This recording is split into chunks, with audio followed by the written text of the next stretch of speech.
মেয়েদের ঘর হও, মেয়েদের ঘর দাও, যেখানে ক্লান্ত শরীর এলিয়ে দেওয়া সুখ থাকবে। আরেকটা যুদ্ধক্ষেত্র নয়, যেখানে প্রতিনিয়ত তাকে অন্যের সাথে যুদ্ধ করতে হবে, নিজের সাথে যুদ্ধ করতে হবে।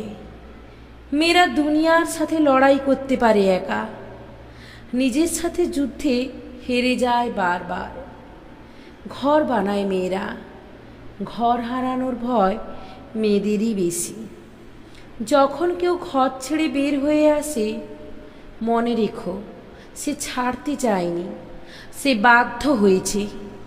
কারণ দুনিয়ার সাথে সে তো তরোয়ার হাতে জিতে ফিরল, কাটলো মারল ঘর।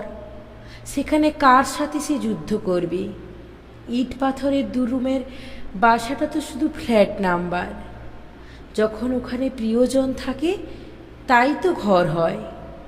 সে যুদ্ধ করবে কার সাথে, কাকে করবে আঘাত? তখন আসলে মেয়েরা যুদ্ধ করে নিজের সাথে, যেখানে সেই শুধু ক্ষতবিক্ষত হয়, রক্ষণের তীব্রতা ভয়াবহ হয়। মনে হয় পলিথিন দিয়ে আটকে রেখেছি তার নিঃশ্বাস পুরো মস্তিষ্কতে। যখন শুধু রুদ্ধশ্বাস বদ্ধ ঘর থেকে ছিঁড়ে বের হয়ে আসতে চায় শরীর, তখন মন ছেড়ে শরীরের বেঁচে থাকার জন্য শরীর ছটফট করে।